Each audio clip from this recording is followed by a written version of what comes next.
All right, guys, we're going to move on to radical equations. And I know that you're saying, wait, that's a whole nother chapter and we haven't finished stuff for 6. But all of chapter 7 is on radical equations. I don't think that we need to handle all of the practice work and just the extra for it. So I'm just going to do a quick lesson. We're going to go over different steps and working through that. It's using the same mathematical processes that we've been doing. So we know that a root is the opposite of an exponent. So we're just going to be using our math that we've already learned to solve these problems. I'm just going to be doing a bunch of examples, and then you won't have any of the teaching textbook lessons for this to do. You will have a worksheet to complete on homework that I have posted online for you to do, and that's pretty much going to be it. And then I'm just going to combine a couple of the radical examples onto the chapter 6 test, which I will give to you guys next week, which I will actually be there. I've got our testing moved. So no test this week. You will have a couple of homework papers to do just to clarify that. And so we're going to go over these radical equations. I'm just going to work through the different examples. You guys need to be copying these down into your workbooks or your notebooks so that you can follow along with that, and then you don't have to do the teaching textbooks on it. Sound good? All right. So a radical equation. Why do we have something that's called a radical equation? Remember that a radical is just the opposite of a root, right? So it's telling us either to, if it doesn't have something written, it's telling us that we need the square root of it. A radical can be a third, it can be a fifth, it could even be a ninth, okay? It is telling us how many we need to have of something, right? So if we're looking at the ninth root of x to the ninth, I need to have 9. My exponent says I do have 9. So that base just gets pulled out as an x, okay? So we'll be working with really simple, just square roots on this one. Okay, but a radical equation is anything that has a root, okay? So how would we solve for that? Remember, the purpose is to find an answer for x. So when we have x and it's out, whenever we had x squared, then we needed to find the square root of it, right? So now we have an x that is underneath the radical, so we need to do the opposite. So we're going to do something, we're going to use an exponent to solve this, okay? So first off, how would we step through? Remember, way back in the beginning, we talked about when we want to solve x wants to go to the movies by himself. Who do we get rid of first? We're using the same concept here. Okay, we're going to get rid of this 2 first because it's the furthest thing away from x. So I'd get rid of the 2 by subtracting 2 from both sides. Now I have 3. Square root of x is equal to 12, right? Same thing. X needs to go by himself, and he's got this 3 attached to him. It's attached through multiplication, so we're going to divide by 3. Divide both sides by 3. None of this is new. Now we're left with square root of x is equal to 4. Okay, this is the one new part. So I have a square root of x. I don't want the square root of x. I want to have a regular x. So what is the opposite? When I'm looking at my roots, I need an exponent, right? So a square root says I have 2. My x says I only have 1. I need 2 of them. So the easiest way is to square the whole thing, right? But remember in math, when you square one side, you square the other. Okay? So it's as simple as squaring my square root. When I square my square root, I end up with what's underneath. Because I have to, what this really looks like, let's take a quick step back, is square root of x times square root of x. Remember, when our roots are the same, we can combine underneath. So that really looks like the square root of x squared. Up, I have to, they cancel. All I have was x. Okay, so there's the long way worked out. I know that I can just square both sides. X is equal to 16. Okay, simple. Now, something that ends up happening is that often when you square one side, you get an answer that's not really an answer. It just happens that way. So when you are working with radical equations, it is important that you always go back and check your answers, because it might not be an answer. Okay, so let's look at this one. Let's go back and put 16 in. So I'd have 3 square roots of 16 plus 2 is equal to 14.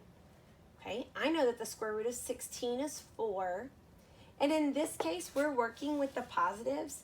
And so we don't have to do that plus or minus on it. So 3 times 4 plus 2 equals 14.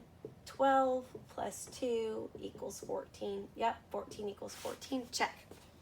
16 is an appropriate answer. All right? So there's step 1.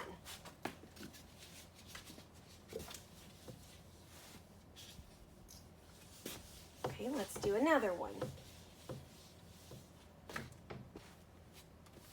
What if we have 5 square roots of x plus 4 equals 10? Okay, and what you're going to see is that we're going to start changing what it looks like underneath the radical. It doesn't really change the steps that we work through, okay? So we ask ourselves the same question. I want to get x all by itself. Who can I get rid of first? I'm going to get rid of the 5. Okay, we divide both sides by 5. Okay, so now I have x plus 4. The square root of x plus 4 is, what did I put up there? It is equal to 2. Okay, so now, same thing. I'm going to square both sides. I have a square root, so I need to square it, and that way I just get what's left underneath. X plus 4 is equal to 4. All right, so x is equal to 0. All right, so let's go back and check that.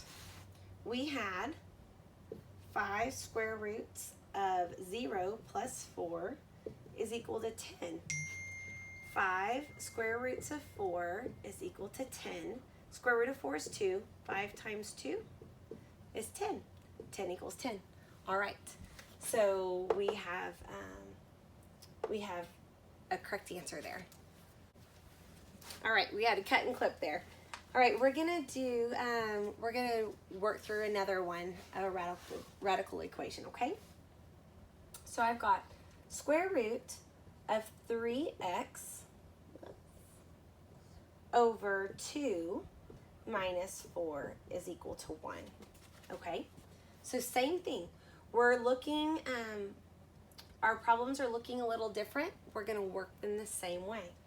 I wanna get an answer for x. Who do I get rid of first? I can get rid of this 4.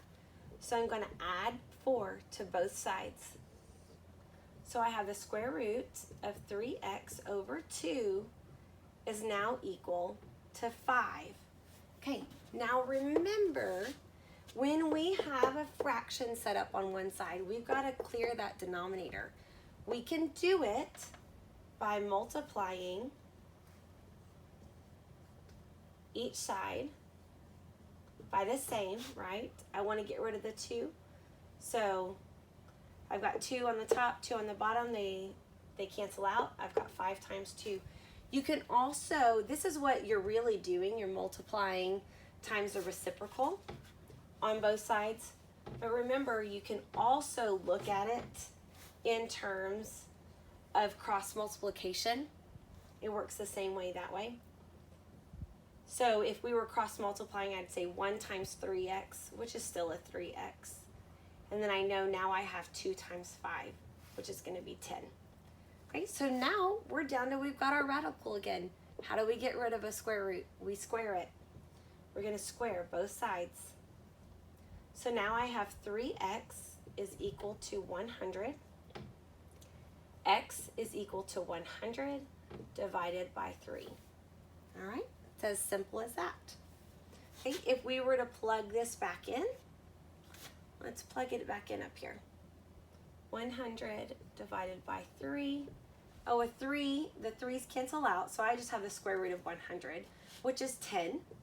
So 10 divided by 2 is 5. 5 minus 4 is 1. It checked out. All right, we had a proper answer there.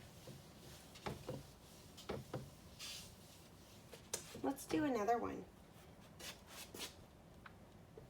Square root of x minus 1 plus x equals 3. Okay, so now we have something that looks a little different. We have an x under the radical and an x outside the radical. Okay. In order to work this one, we always want to get the radical completely by itself. Otherwise, it makes things a little bit messy, okay? So we're going to go ahead and move our x over. Square root of x minus 1 equals to 3 minus x. You guys with me? I subtracted the x from both sides. Now, we're going to square just like we were before. We're going to get rid of that radical by squaring. Okay, I squared a square root. All I have is x plus 1 on that side. Now, we have 3 minus x squared, so we're going to FOIL that. I know it's my first squared, so that's 9. My inside is negative 3x, and I would have 2 of those, so that's minus 6x. And my last squared is going to be x squared. Okay? So now, we're going to move all of this together on the same side. All right?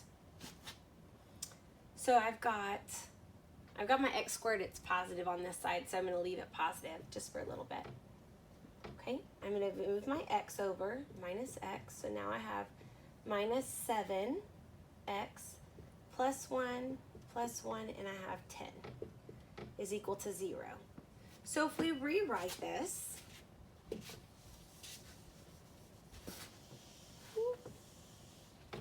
let's flip it around where we're familiar with it. X squared minus 7x plus 10 equals 0.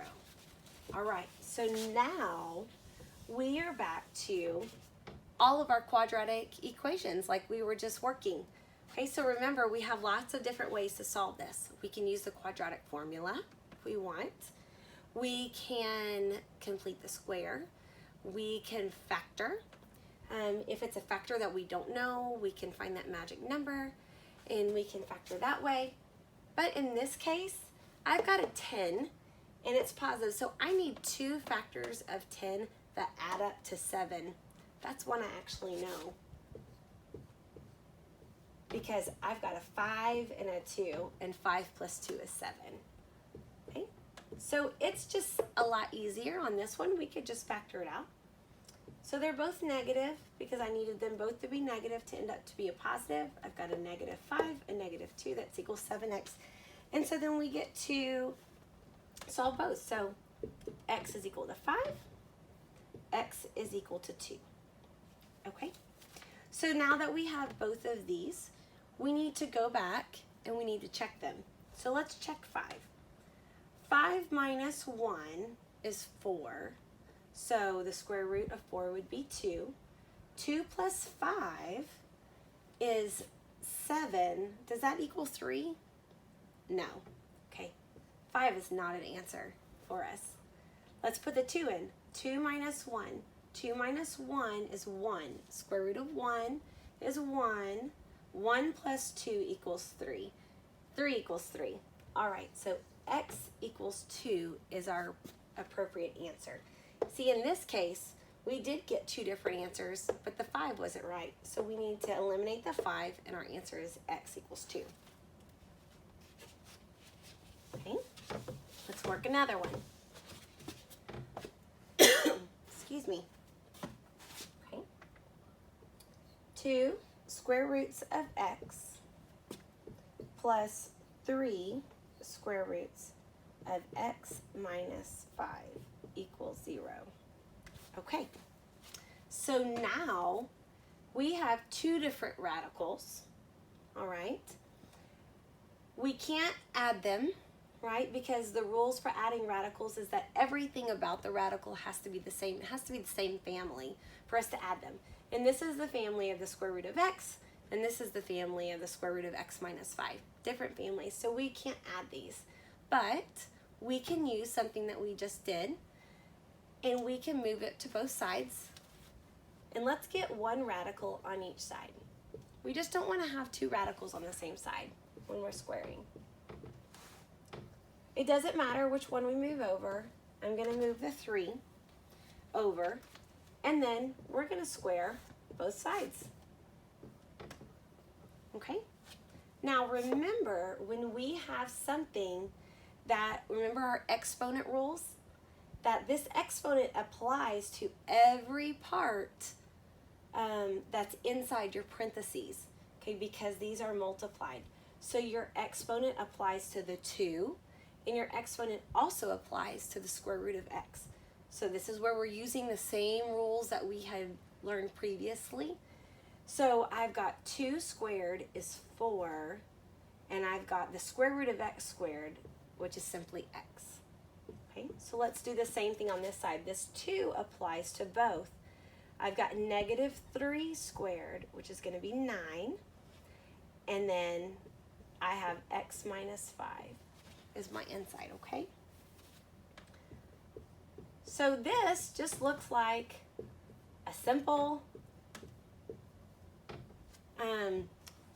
binomial that we've solved before, right? So I'm going to move my 4x to this side and have 5x because I subtracted 4x. I'm going to add 45 to both sides. And I got 45 is equal to 5x. X is equal to 9. All right? So that one started out where it looked like, this might be a little difficult. We used our rules that we already knew for exponents to square both sides. Then it was just a simple polynomial that we had to solve. We got x equals 9. Okay, we could go back in and check it. The square root of 9 is 3, so I'd have 2 times 3 plus 3. Let's do 9 minus 5 is 4. The square root of 4 would be 2. Okay. So we have 2 times 3 is 6. Plus 6 equals 0. That doesn't work, right? Okay. So this says that 12 is equal to 0. That is not true. When you get an answer and you go back and check it and it is wrong, it means that this equation in the first place is false. That's called a false equation. So you would simply write false equation. It doesn't work out. No matter how you slice it, no matter what you put in, that's not going to be equal to 0. So they made you work out something that didn't really work out in the first place. All right. That's why it's important for us to check. Okay, let's do one that's a little bit more difficult. Square root of 2x minus 5 minus the square root of x minus 3 is equal to 1. Okay? So, the rule is if we're going to square it, we can't have two radicals on the same side, so we need to move one over. I'm going to leave my 2x minus 5, and I'm going to add 1 plus the square root of x minus 3. Okay? So now we're going to square both sides.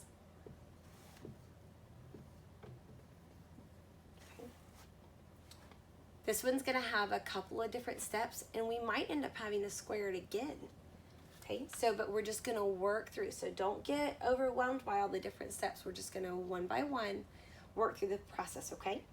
So I have the square root of 2x minus 5 and have it squared. So I simply have what's underneath, 2x minus 5. Okay, now in this case, remember this is really 1 plus the square root. When we square it, it's the same thing, all right? So if I do my first, I have 1. I do my outsides, I have square root of x minus 3. I do my insides, I also have the square root of x minus 3. And I do my last, I've got square root of x minus 3 times the square root of x minus 3. I'm squaring a square root. So it's simply what's underneath, okay?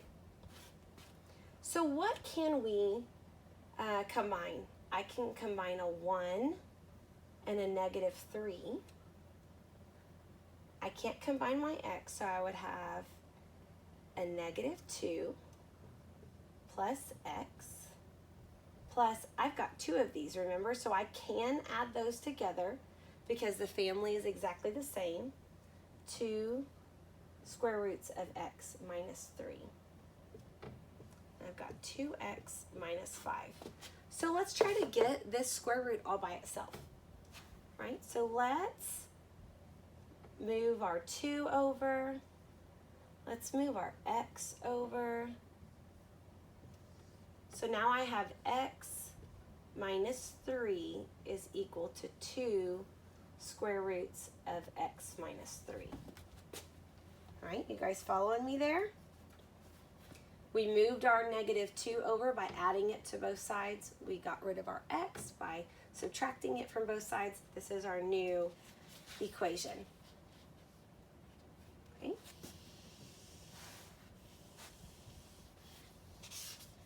Sorry, I don't have a bigger board. So now, where are we left? We are left again with x minus 3 equals 2 square roots of x minus 3. Okay, so that's kind of where we ended. Now, we have a radical again. We need to square it again. We're going to square both sides. Okay, this I've got x minus 3 squared. So when we square out, we've got x squared minus 6x plus 9. Okay. Quick reminder, it's the firsts, it's twice what the inside is, and then it's the last. So we had x squared, a negative 3x, which got us a 6x, and then our last, which was a 9, okay? And then we have this 2 goes with the 2, so the 2 needs to be squared also. So we have a 4, and then we simply have the inside of the square root. Whew! I've gotten rid of all the radicals. So now we simply need to simplify. So I've got 4x minus 12 is equal to x squared minus 6x plus 9. Okay, now let's combine everything on one side. I'll subtract 4x, So I've got x squared minus 10x, okay? I'm gonna add 12, So I have 21 equals 0. X squared minus 10x plus 21 is equal to 0. Now we're back to figuring out how do we solve for our x squared. We've got our whole list of different ways that we can solve those quadratics, right? Okay, I know that this is a positive, so I need 2 factors of 21 that would add up to 10 before I start trying to use my quadratic formula or anything. Let's see if I can just do it the simple way. Are there 2 factors of 21 that would add up to 10? Yes, 7 and 3. So we put our x's down, we put our 7 and our 3. They have to be positive, so they're both going to be the same, but our 10 was negative. So x minus 7, x plus 3, x minus 3 equals 0. So we solve for both. So we have an answer of x is equal to 7 or x is equal to 3. Now, the important part is that we need to go back and check it, right? So let's put 7 back into our original equation. 2 times 7 is 14. 14 minus 5 is 9, and the square root of 9 is 3. Let's do this. 7 minus 3 is 4. Square root of 4 is 2. 3 minus 2 equals 1. Yes. All right, 7 checked out. Let's put a 3 in there. 2 times 3 is 6. 6 minus 5 is 1. The square root of 1 is 1. Okay, let's put a 3 in here. 3 minus 3 is 0. The square root of 0 is 0. That one made it easy. 1 is equal to 1? Yes, they both worked. Okay, so both 7 and 3 are appropriate answers. All right, so that one, we ended up having to square twice, but in the end, it came out just a simple quadratic for us to factor, okay? Like I said, we're just gonna keep using, we just go step by step, just one step at a time. We haven't gotten anything super difficult yet, right? Okay. Let's look at another one.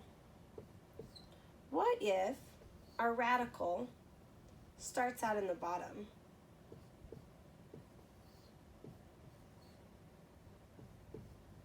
Okay.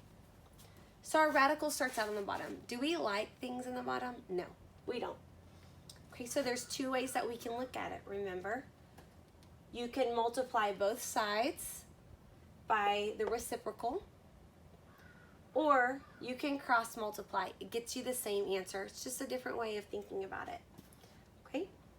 So if we were to multiply both sides by the reciprocal,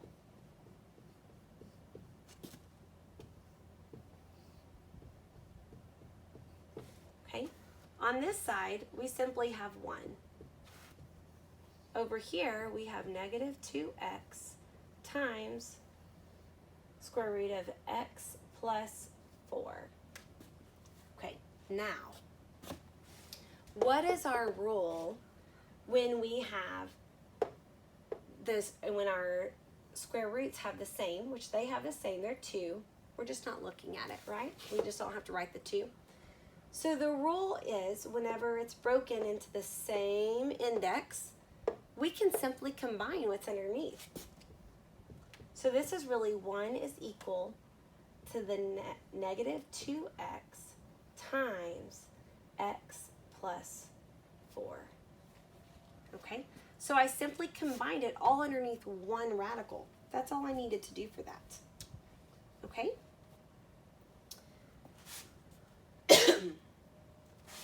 Now, we get to square both sides.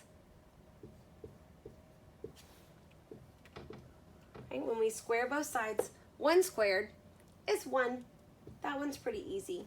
And all I have left is underneath.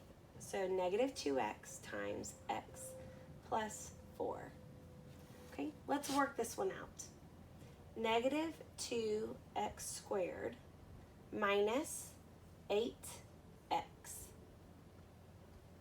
I'm going to move my 1 over. Minus 1 is equal to 0. Okay, so what I did is I moved this 1 over here, and then I just flipped it over and put my 0 on the other side, okay? So now that we have this one, negative 2x squared minus 8x minus 1 equals 0. There's nothing between 2 and 1 that will add me up to 8. So I can't use any of my factors. I also don't want to complete the square on this one. So in this case, we just go back and use our quadratic formula, okay? That's going to be the easiest way to solve that. So we have negative b plus or minus square root of b squared minus 4ac all over 2a. So we want to make sure that we have our numbers labeled appropriately. I've got a, b, and c, right? My b is negative 8. So I'm going to have minus a negative 8 plus or minus the square root of negative 8 squared minus 4 times a, which is negative 2, times c, which is negative 1, all over 2 times a. Right? So I've got 8 plus or minus the square root of 64. I've got 4 times 2 times 1 is 8, and I've got 3 negatives, so it's a minus all over negative 4. Right? You follow me? 64 minus 8 is going to be 56. 8 plus or minus square root of 56 over negative 4. Okay, so now we're in a situation, how I talked about before, where we want to simplify. So let's look at this one. I know that 56 is 7 times 8. Okay? And I know that 8 is 4 times 2. So 56 is really 7 times 4 times 2. My 4 here is a square root, right? It's a perfect square. So I can remove the 4 by taking out a 2.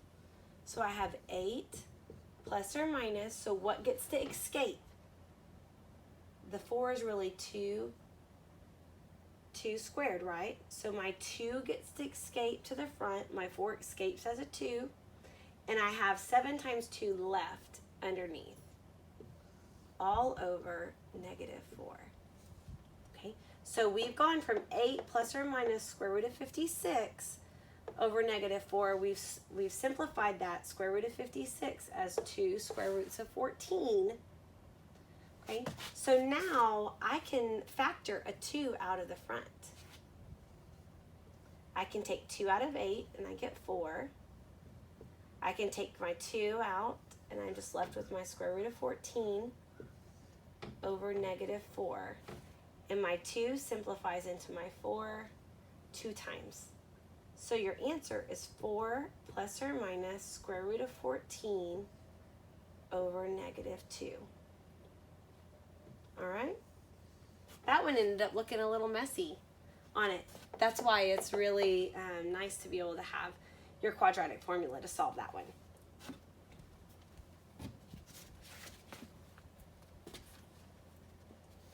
All right? I want to make sure you guys can get all of that copied down.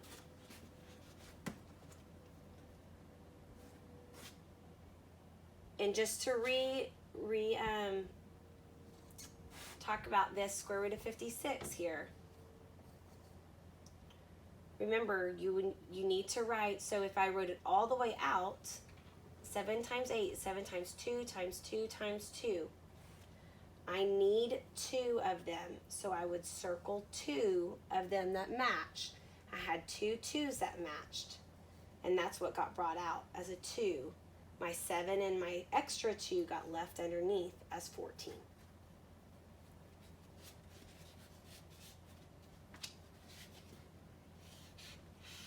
Okay? So, that is how to work with radical equations, okay? They're not that difficult. It's not something a whole lot extra. It's basically just using the same exact steps that we've done before, and we're just working through them one by one. Sometimes it ends up with a basic polynomial that we get to solve. Sometimes it ends up with a quadratic that we can FOIL and we can factor that way. Sometimes it ends up with a quadratic that we've got to use the quadratic formula for. But in each of those cases, we just work through to get x all by itself. and then solved according to what we knew about it. So that is everything about radical equations, okay? That's why I wanted to just combine it all together, okay? For radical equations, you guys will, again, not have any of the teaching textbooks that you need to do on that one. There is a guided notes that is posted, and that will be your homework for the radical equations. And so there will be 4 to work through on that. And then I also have a fun like Christmas radical equation worksheet that is done, and it's the really simple ones for you to solve. And so those 2 pages will be your homework for the radical equations. So just to review, for this week, you guys need to go over completing the square, and you'll complete a maze on completing the square. And then you'll have your 2 worksheets for radical equations. And if you guys have time, I've got dominoes, and Miss Shepherd can set out the dominoes for the quadratic, and I'd like you guys to work that all together and see if you can make it from start to finish on the dominoes. Have a great day. I'll see you guys next week.